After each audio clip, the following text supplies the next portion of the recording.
VAR and La Liga have announced that they are going to start broadcasting the conversation and images from VAR checks. They've been listening to us. They heard me on the podcast. They heard the podcast. They heard. I think you didn't read the other comment under it. They're also reaching out to Coach Javi to come ref a game. Yes. Yeah. We're in talks.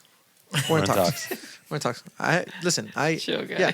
So anyway, so this is fantastic because we talk so much shit about VAR and how broken it is, and it's getting to the point I think they realize where it's like, okay, we either do something that creates more of a sense of secure or more of a sense of comfort with VAR, or we do have to start thinking about scrapping it.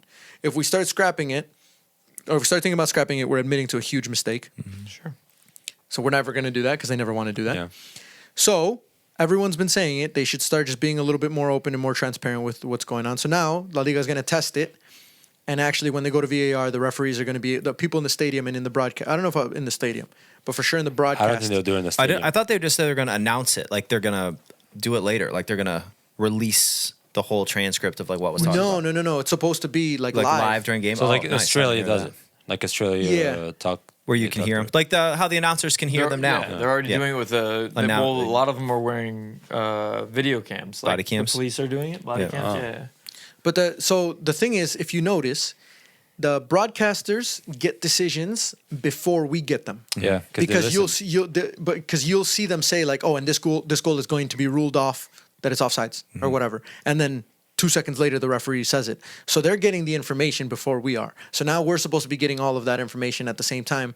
The thing that I think is great about it is that a lot of the VAR controversy isn't necessarily from the referees getting the calls wrong. A lot of it is from the fact that we don't know how the referees came to that decision.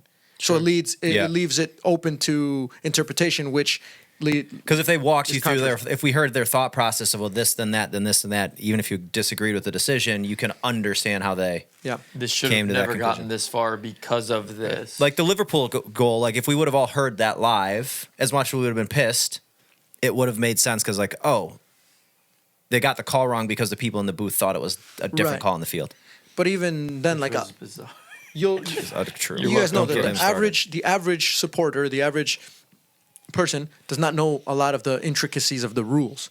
So if the referees, when they're doing the VAR, they can explain the actual rule, how it's written, and why that decision is being made. Sometimes people are just like, oh, that's the wrong decision. But then when you explain the rule to them, you're like, okay, that might be a stupid rule, but at least that's the rule, and that's why they came to that decision. So they should be rolling that around soon, which would mean that it's probably in good time for the World Cup for that to be implemented completely if it goes well.